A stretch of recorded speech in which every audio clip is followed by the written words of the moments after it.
Siap. Oke Pak. Oke, assalamualaikum warahmatullahi wabarakatuh. Waalaikumsalam. Bapak-bapak ingkang kula hormati, lan insyaallah niko sambil nunggu sarapan dan kita ngisi waktu niki. Alhamdulillah tadi kita sudah lihat sebentar di sekitar Girpasang niki pemandangan yang indah. Ternyata kita nggak usah jauh-jauh, piknik dekat-dekat saja juga bisa memuaskan hati kita, ya ruhani kita bahkan ya. Jasmani juga. Ini atas kerjasama dari bapak-bapak semua yang pengurus ataupun juga anggota dari pengajian pos ronda Rubaiyat dan juga Klaten Kencana ya. Baik itu tenaga, pikiran dan juga bahkan apa nih hartanya dari infak-infaknya panjenengan selama setiap pekan itu, ini salah satu manfaatnya bisa dirasakan untuk kegiatan seperti ini. Bahkan saya dapat kabar katanya pengen melakukan yang serupa walaupun tipis-tipis, tidak harus jauh-jauh, rutin mabit ke atas kalau niki mungkin gantian ten masjid Klaten Kencana terus ten pundi ngoten monggo-monggo. Nek umpami pada direncanakan seperti itu, insya Allah saya usahakan juga bisa membersamai infaknya dimaksimalkan, ditingkatkan supaya bisa banyak dapat infak dari setiap kelompok pengajian. Nanti untuk banyak kegiatan Pak tidak hanya untuk kita, nanti bahkan mungkin sewaktu-waktu sambil kegiatan seperti ini, jika infaknya banyak bisa untuk baksos, bisa bawa sembako, nopo bisa untuk bisa untuk disampaikan ke daerah sekitar pada saat kita acara gitu. Oke, lajeng mungkin juga kita ingin sampaikan ya Bapak sekalian, alhamdulillah niki kegiatan pengajian seperti ini tuh cukup marak gitu, beberapa tempat yang Rubaiyat ini banyak manfaat. Jadi atas lantaran metode Rubaiyat itu guru-guru ngaji yang dilatih oleh kami, difasilitasi oleh kami itu bisa membuka pengajian di beberapa tempat. Ada terutama ya seusia-usia seperti bapak-bapak dan kebanyakan sih sebenarnya ibu-ibu nih kalau di beberapa tempat yang lain ini. Mereka dapat bisa ngaji, kemudian mereka juga bahkan seperti halnya yang kita rasakan bisa semakin sregep ibadahnya, semakin sregep agamanya ngoten. Nah, bisa juga mereka selain dapat, kadang ada yang dapat buku, ada yang dapat Quran ngoten niku. Terus seperti halnya biasa, mungkin bapak-bapak yang sudah pernah mengikuti, setelah baca Quran bisa terus diwisuda, bibar wisuda terus dilanjutkan terus tadarusnya, terus nanti mungkin ada hataman dan lain sebagainya. Dan itu sistemnya terus seperti itu.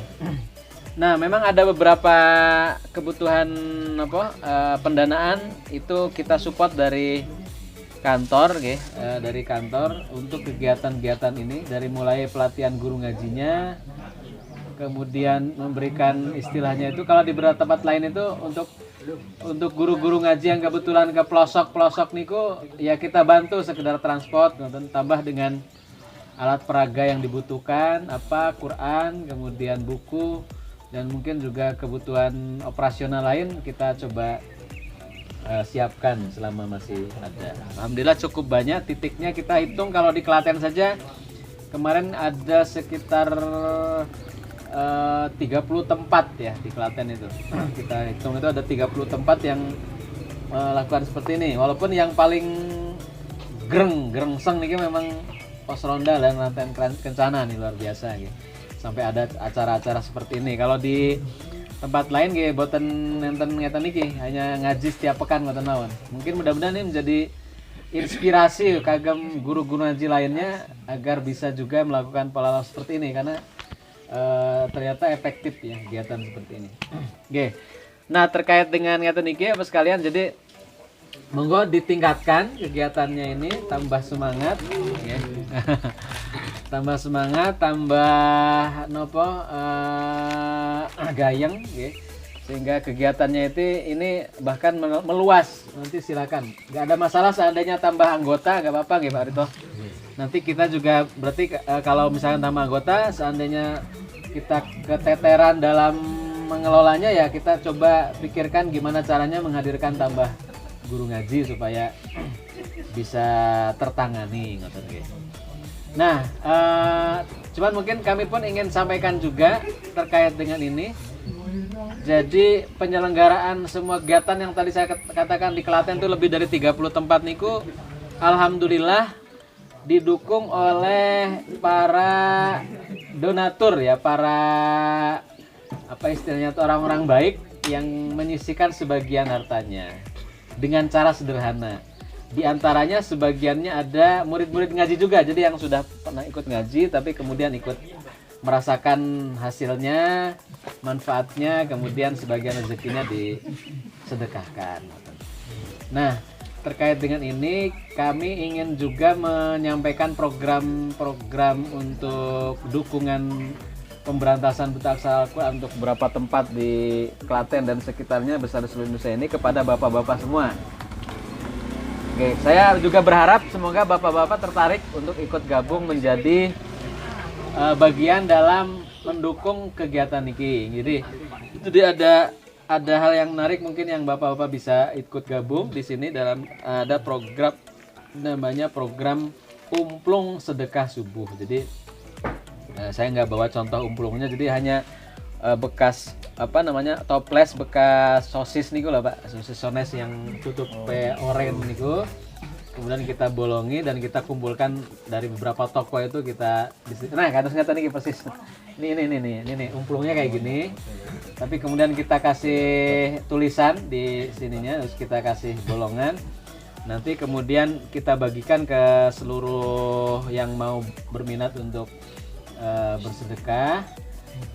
Sedekahnya itu sederhana saja nih panjenengan, saya kira seistilahnya itu longgar-longgarnya nih. Setidak-tidaknya tidak punya pun saya kira uang receh di rumah pasti ada gitu. Jadi kayak misalkan kita ada hasil apa setiap hari belanja ada kembalian Rp1.000, Rp500, ngoten Rp2.000, makanya jenengan lebet kayak ngoten mawon. Dan itu jam-jam sementan ini bar subuh gitu saya nih. Soalnya ada hadis yang menyebutkan setiap pagi itu ada 2 malaikat yang turun mendoakan semua umat muslim ya, umat manusia didoakan. Tapi ada 2 malaikat ini beda doanya. Yang doa malaikat yang pertama mendoakan ya Allah jembarkan rezekinya bagi orang-orang yang bersedekah di pagi ini.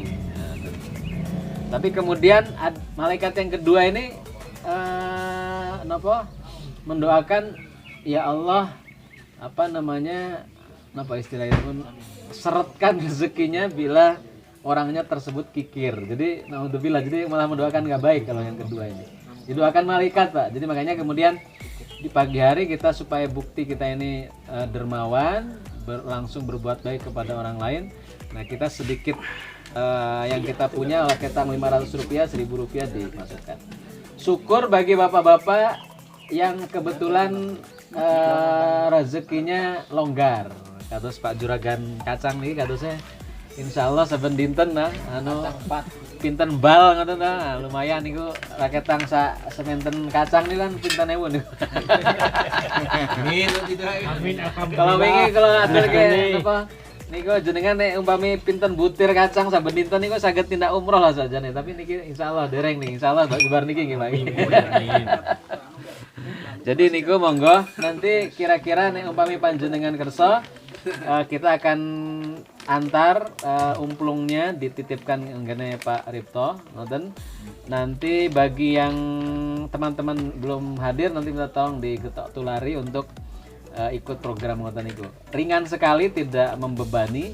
Pokoknya seberapapun adanya uang, mungkin isinya nanti dari yang 5.000 selama 1 bulan, 10.000 atau 15.000 atau mungkin lebih. Kalau misalkan ngisinya 1.000 misalnya sebulan kan lumayan 30.000. Kalau ada misalkan kadang ditambahi 5.000, kadang tambahi 10.000 kan lumayan juga bisa banyak. Nggih mengke insyaallah nek umpami jenengan kersa, kira-kira nanti kersa apa Pak? Kersa nggih. Nah, alhamdulillah mangke kita titipaken wonten Pak Ripto mangke saben wulan. Nah, saben wulan disetorke isine mawon, boten sah saumplunge. Makanya saumplunge boten sedekah meleh nek saumplunge. Mandek. Mandek dados isine tok mawon diplastike diparingi tulisan niki saking sinten ngoten diparingi Pak Ripto, mangke Pak Ripto sing napa ngeken tim sekantor kagem dipendet.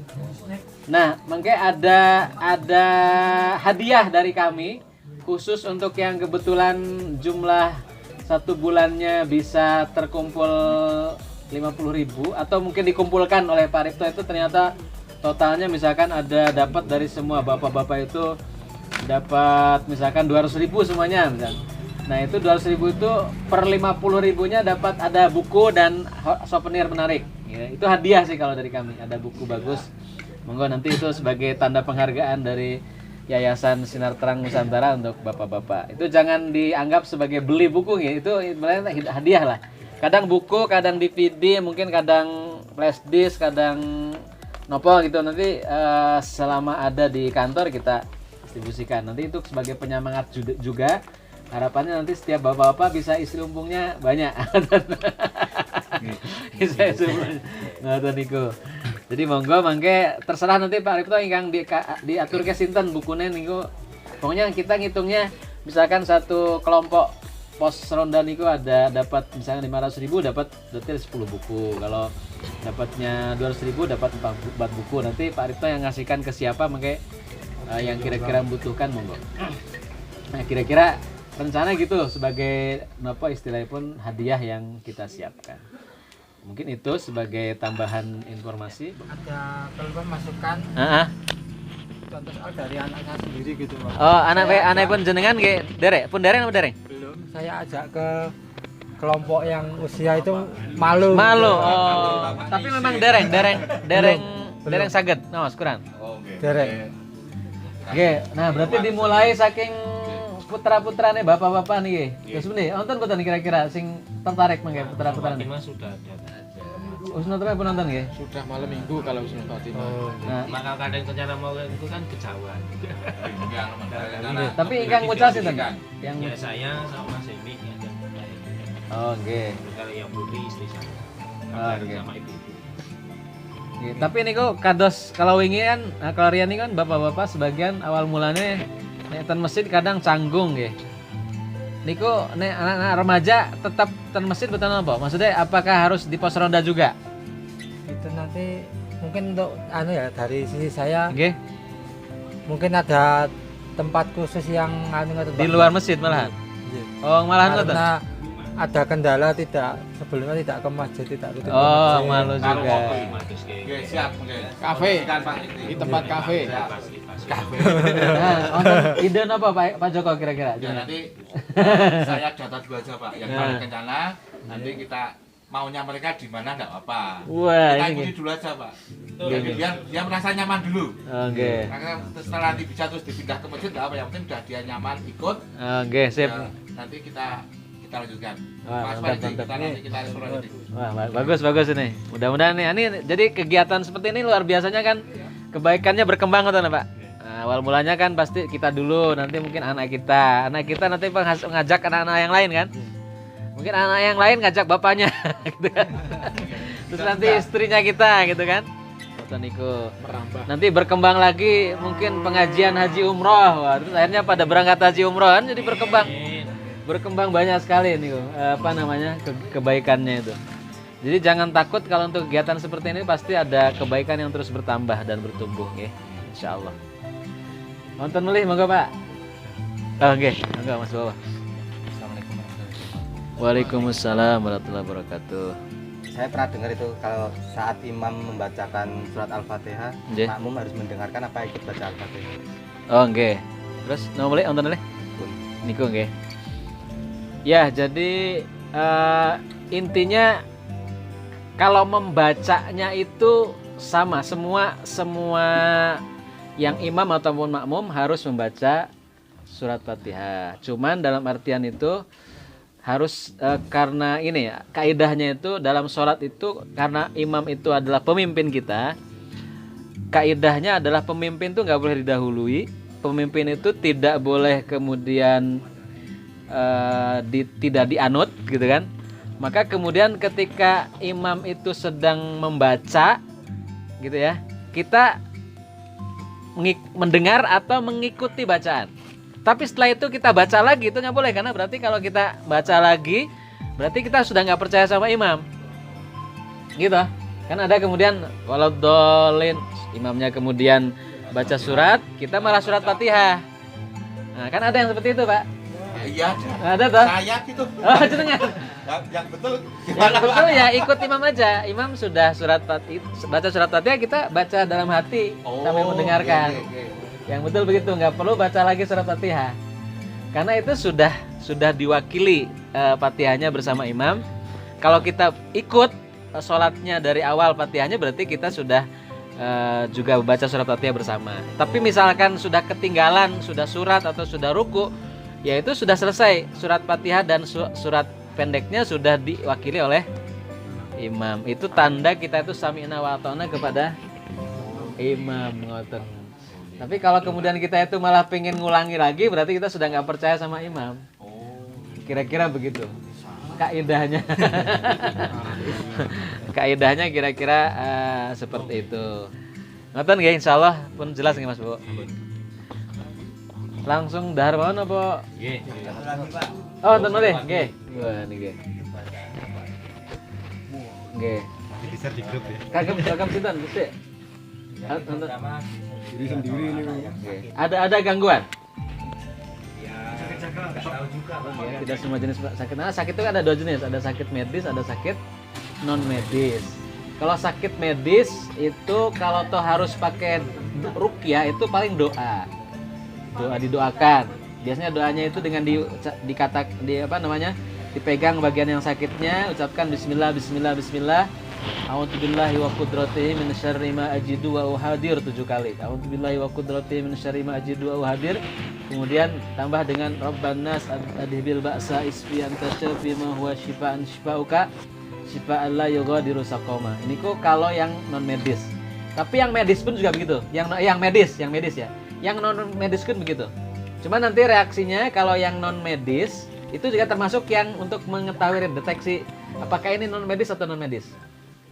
Ini medis atau non medis. Misalkan sakit daerah sini, jenengan baca itu bismillah bismillah bismillah a'udzubillahi wa qudratihi min syarri ma ajidu wa uhadiru. Kemudian Rabbannas adhibil ba'sa isfi antasi ma huwa sifaan sifauka sifaya.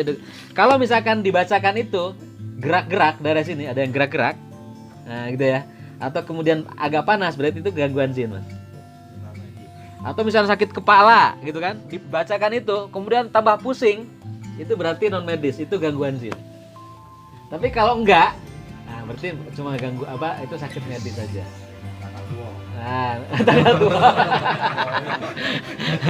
Nah, non medis itu ada dua jenis. Non medis itu ada psikis, ada jin. Ya, psikis itu salah satunya karena tanggal tua niku. Nah, niku psikis. Mari. Jadi misalkan kejiwaan lah, ini kejiwaan. Tapi ada yang non medis yang karena jin. Nah, kalau karena jin itu juga ada 3 jenis. Ada gaib itu ada 3 jenisnya. Yang gaib itu pertama karena sihir, yang kedua karena kesurupan, yang ketiga itu karena ada orang yang hasad. Gitu. Jadi gini, yang dimaksud dengan sihir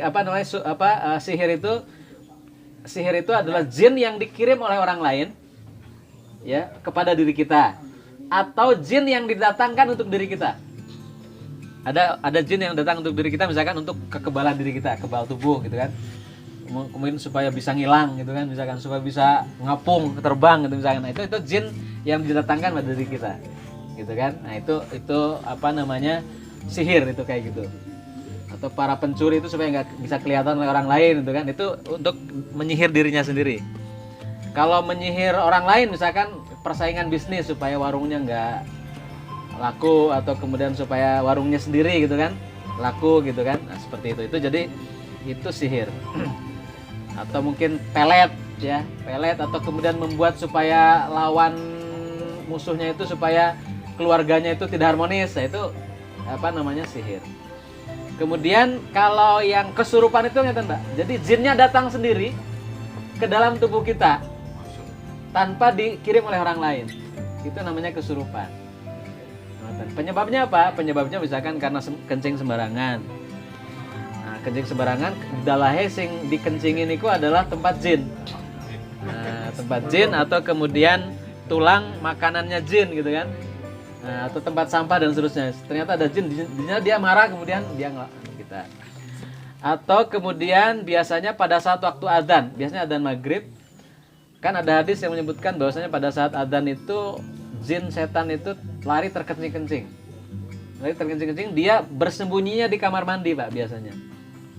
Nah, kalau pada saat itu, pada saat adzan itu kita malah mandi, ucul-ucul pakaian, nah gitu kan. Nah, itu kebetulan misalkan jinnya itu jin perempuan, dia akan kemungkinan akan suka kepada kita dan dia akan hinggap dalam tubuh kita. Sakar Mas Didi, sakar Mas Nah, Didi. kadang seperti itu. Pas sadar langsung mlebu kamar mandi, orang nang masjid. Ya, kalau masuk kamar mandi tapi wudhu nggak masalah. Tapi kalau kamar mandi tapi malah mandi gitu kan, ucul-ucul, nah itu terutama pas maghrib Pak, surup-surup niku memang tidak diperbolehkan dalam Islam itu pas surup itu mandi. Dan ya, karena memang waktu maghrib itu dan waktu dini hari itu waktu dimana perpindahan pada saat keluarnya jin di tempat-tempat tertentu. Nah, terus yang terakhir pada saat yang terakhir itu ada gangguan gaib karena apa? Tadi hasad. Jadi yang misalnya gini, saya misalnya nggak suka kepada Pak Muji gitu ya.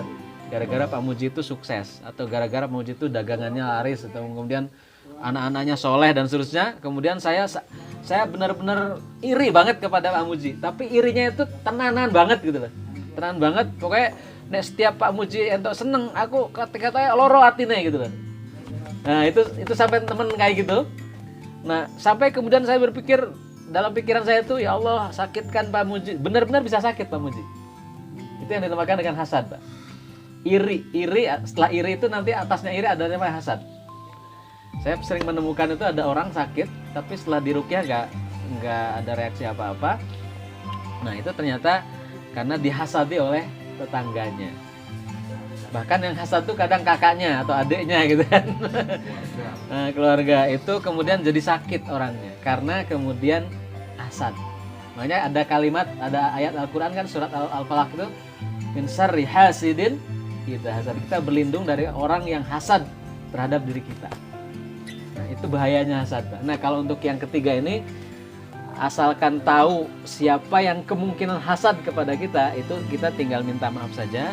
Kemudian bawa air, minta air minum, suruh diminumkan sebagian kepada orang yang hasadnya. Kemudian setelah itu sebagiannya diminum oleh diri kita, insya Allah sembuh. Cukup begitu, itu namanya kan penyakit ain kayak gitu. Nah kalau yang pertama kedua itu baru ruqyah caranya. Jadi yang pertama kedua itu nanti ada beberapa pilihan ayat. Ayat standarnya adalah surat Al-Fatihah, surat ayat kursi, Al-Ikhlas, Al-Falaq, An-Nas, cuma itu aja mas sebenarnya. Cuman memang ada cara-caranya mas, tidak hanya sekedar dibacakan. Harus tahu titik-titiknya jin sebelah mana, kemudian cara mengeluarkannya gimana. Nah, agar dipegang, ditepuk-tepuk, kemudian didakwahi, suruh keluar gitu kan dan seterusnya. Kemudian kalau sihir kadang ada benda tertentu yang jadi buhul. Jadi misalkan biasanya yang jadikan benda itu misalkan tulang dibungkus oleh kain mori atau kemudian bunga-bunga tertentu tapi kemudian ditambah dengan tanah kuburan misalkan di kain mori atau kemudian kertas kain mori tapi ditulis tulisan Arab tapi sebenarnya itu bukan ayat Quran, ditempel di mana atau dikubur di mana. Nah itu harus ditemukan. Kadang dikasih kendil, kadang dalam bentuk keris, kadang dalam bentuk apa gitu kan. Nah itu kadang harus ditemukan. Kadang kalau nggak ditemukan itu nggak keluar jinnya. Nah kalau udah ditemukan nanti diruqyah juga, dibakar atau gimana, nanti insya Allah pergi jinnya. Nah itu intinya Nah, nanti kalau misalkan ada bapak-bapak yang tertarik ingin bisa meruqyah, nanti kita ajari juga. Banyak sekali Pak, hampir setiap keluarga itu punya kasus seperti itu. Baik itu kesurupan, baik itu kena sihir atau santet, itu hampir banyak sekali. Terutama kalau di Klaten saya dengar hampir semua orang yang usaha dagang, jualan itu sebagian besarnya pakai Pak. Kalau di Klaten. Sebagian besarnya. Gitu. Ternyata dan itu apa namanya? Napa Muhammad? Oke, ngoten nggih. Kita makan sarapan monggo. Alhamdulillah. Assalamualaikum warahmatullahi wabarakatuh.